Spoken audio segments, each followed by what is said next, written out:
আসসালামু আলাইকুম। আমরা প্রতিদিন 10টা করে ইডিয়ম অ্যান্ড ফ্রেজ শিখলে কেমন হয়? আমরা চিন্তা করছি যে আমরা প্রতিদিন 10টা করে ইডিয়ম অ্যান্ড ফ্রেজ শিখবো। তো আমার পেজের যারা ফলোয়ার আছেন তারা সবাই এই ইডিয়ম অ্যান্ড ফ্রেজগুলোর সাথে পরিচিত হবেন এবং you must need to use this phrases in your daily life. At least you need to try to use. If you are unable to use it, no problem at all.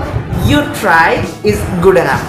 So আজকে আমরা প্রথম 10টা দিয়ে শুরু করব এবং আমি আপনাদের জন্য প্রায় 300টার মতো লিস্ট তৈরি করছি এই ইডিয়ম অ্যান্ড ফ্রেজের উপরে। তো আমরা ধীরে ধীরে প্রতিদিন 10টা করে শিখে আমরা এর সাথে শেষ করব এবং if we need it we will just add more phrases in the list, so no problem at all. So আজকে আমরা যেটা শিখবো, প্রথমে আমাদের লিস্টে আছে add fuel to the fire. Add fuel to the fire বলতে বোঝায়, আমরা বাংলায় বলি না যে আগুনে ঘি ঢালা, এটা add fuel to the fire বলতে আগুনে ঘি ঢালা বোঝায়। তো আমরা ইংরেজি থেকে আমরা একটা উদাহরণ দিতে পারি, আমরা ইংরেজিতে বলতে পারি his words added fuel to the fire, মানে তার কথা আগুনে আরও ঘি ঢালো। মানে ওই যে কিছু আছে না, কিছু মানুষ যে আপনার মনে করেন যে ভালো কোনো কাজ করতে পারে না, কিন্তু যে ওই যে ক্লিক লাগাই দিতে পারে। তো এটা হচ্ছে সেরকম যে his words added fuel to the fire, তার কথাগুলোই এইখানে আসলে ধ্বংসাত্মক আকারে করছে আর কি।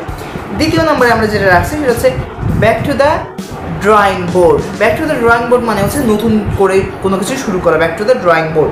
So back to the drawing বোর্ডে আমরা যেটা বলতে পারি, the idea failed so it's back to the drawing board. অথবা আমরা বলতে পারি that's was totally a wrong idea so we need to back to the drawing board.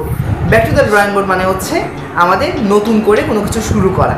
Okay, number 3, barking up the wrong tree মানে হচ্ছে ভুল দিকে অগ্রসর হওয়া। Barking up to the wrong tree মানে হচ্ছে ভুল দিকে অভিযোগ করা বা ভুল বিষয়ের উপর অভিযোগ করা। সো ইফ উই গিভেন, আমরা যদি একটা উদাহরণ দিই তাহলে আমরা এটা হবে হচ্ছে you are barking up the wrong tree, তুমি ভুল জায়গায় অভিযোগ করছো। আমরা বলি না অনেক সময় দেখা যাচ্ছে যে কারো কাছে অভিযোগ করবো, তো এটা একটা ভুল জায়গা। সাপোজ মনে করেন যে আপনি কোথাও চুরি হচ্ছে, এখন চুরি হওয়ার পরে আপনি যদি অভিযোগ করতে যান, মনে করেন যে একজন সাংবাদিকের কাছে, হ্যাঁ সাংবাদিক কাছে আপনি করতে পারেন। এখন আপনি মনে করেন যে আপনি একজন ব্যাংকারের কাছে যে অভিযোগ করতে গেলেন, তো এটা তো আসল জায়গা না। So you can say that you are just working up the wrong tree, অর্থাৎ তুমি ভুল জায়গায় এসেছো। After that bite off more than you can chew মানে হচ্ছে নিজের সামর্থ্যের বেশি নেওয়া। Bite off more than you can chew, এটার একবার শাব্দিক অর্থ হচ্ছে যা চাবাতে পারি তার থেকে অনেক বেশি নেওয়া, মুখ ভরে নেওয়া। That is called bite off more than you can chew. So আমরা যদি একটা উদাহরণ দেই, এটা কেমন হবে, don't bite off more than you can chew, অর্থাৎ তুমি যা পারো তার থেকে বেশি নিতে যেও না। Okay, after that break the ice. Break the ice মানে হচ্ছে প্রথমে কথা বলা। সাপোজ মনে করেন একটা পরিবেশ আছে, এটা শুনশান নীরব একটা পরিবেশ। So someone need to break the ice, অর্থাৎ এই পরিবেশটাকে, এই শুনশান নীরবতা থেকে একটু জনসম্মুখে একটু বেশ উত্তাল পরিবেশ কিংবা একটা মজার পরিবেশ সৃষ্টি করতে একজন মানুষের কথা বলা প্রয়োজন কিংবা কোনো একজন ইনিশিয়েটিভ নেওয়া প্রয়োজন। So you can say that hey Asgar you can break up the ice, অর্থাৎ হে আসগর তুমি এই নীরবতা ভাঙতে পারো, শুনছো নীরবতা ভেঙে দাও। সো আমরা কাউকে অর্ডার করতে পারি, hey Chameli you should break down the ice. Okay, আমরা বলতে পারি হেই চামেলি তোমার এই নীরবতা ভাঙা উচিত। ওকে, আফটার দ্যাট 6 নম্বরে আমরা যেটা রাখছি সেটা হচ্ছে কাট কর্নার্স মানে হচ্ছে খরচ কমাতে গুণগত মান কমানো। মানে আমরা দেখি না যে আমাদের বাংলাদেশে যেমন হয় যে কোনো কিছু খরচ কমাতে যে আমরা গুণগত মান কমিয়ে ফেলি এবং সেটা আবার একেবারে ঠিক আসল প্রজেক্টের মতো আমরা প্রকাশ করি। তো এটাকে আমরা বলবো cut corners. They cut corners to the finish the project, অর্থাৎ তারা দ্রুত এই প্রজেক্টটাকে শেষ করার জন্য তারা গুণগত মান কমিয়ে ফেলেছে। Okay, they cut corners to finish the project, এটা। এরপরে আমরা বলতে পারি ডেভিলস অ্যাডভোকেট। ডেভিলস অ্যাডভোকেট মানে হচ্ছে বিপরীত দিক তুলে ধরা।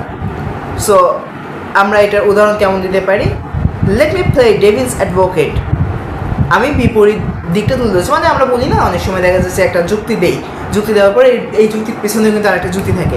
তো আমরা সেখানে বলতে পারি let me play devil's advocate, let me play devil's advocate, কিংবা আমরা যদি আমেরিকান স্টাইলে বলতে পারি let me play the David advocate, devil's advocate, let me play the devil's advocate. Okay, এরপর আমরা যেটা বলতে পারি ইজিয়ার সেড দ্যান ওয়ান, মানে হচ্ছে বলা সহজ করা কঠিন, easier said than one. So এটাকে আমরা কি বলতে পারি, quitting junk food is easier said than done, মানে হচ্ছে এই যে কি বলে জাঙ্ক ফুড যেগুলো আছে, ক্ষতিকারক ফুড যেগুলো আছে এগুলো বর্জন করতে বলাটা সোজা কিন্তু করাটা কঠিন। তাহলে আমরা বলবো easier said than done, easier said than done. Okay, 9 নম্বরে আমরা যেটা রাখছি every cloud has a silver lining, এর মানে হচ্ছে প্রত্যেকটা খারাপের মাঝেও কিছু ভালো থাকে, every cloud has a silver lining. So আমরা এটা কীভাবে মানে উদাহরণ দিয়ে আমরা বলতে পারি, তো এটা বলতে পারি don't worry every cloud has a silver line, মানে আমরা কাউকে সান্ত্বনা দিচ্ছি যে কোন চিন্তা করো না, প্রত্যেকটা সমস্যারই মানে প্রত্যেকটা খারাপেরই ভালো কিছু দিক থাকে। So don't worry every cloud has a silver line. তারপর 10 নম্বরে আমরা যেটা রাখছি give the benefit of the doubt, মানে হচ্ছে সন্দেহ না করা। I give him the benefit of the doubt, আমি তাকে সন্দেহ না করে বিশ্বাস করলাম। তাহলে আমি তাকে সন্দেহ না করে বিশ্বাস করলাম, এটা হবে হচ্ছে I give him the benefit of the doubt. Okay, তো আমরা আজকে 10টা শিখলাম, এই 10টা you must need to try this 10 examples in your daily life and at least try to use them. So না পারলে সমস্যা নেই, আপনার খাতায় লিখতে পারেন এই 10টা ফ্রেজ দিয়ে, আপনারা খাতায় অসংখ্য বাক্য লিখতে পারেন, এগুলো ডেইলি ইউজে ব্যবহার করেন এবং এগুলোর সাথে ইউজড হন। ইউজড হওয়ার পরে দেখবেন যে এই ফ্রেজগুলো আপনি ডেইলি লাইফে যখন ব্যবহার করছেন আপনার English speaking will be more easier. Okay, thank you very much. See you in the next episode. Okay.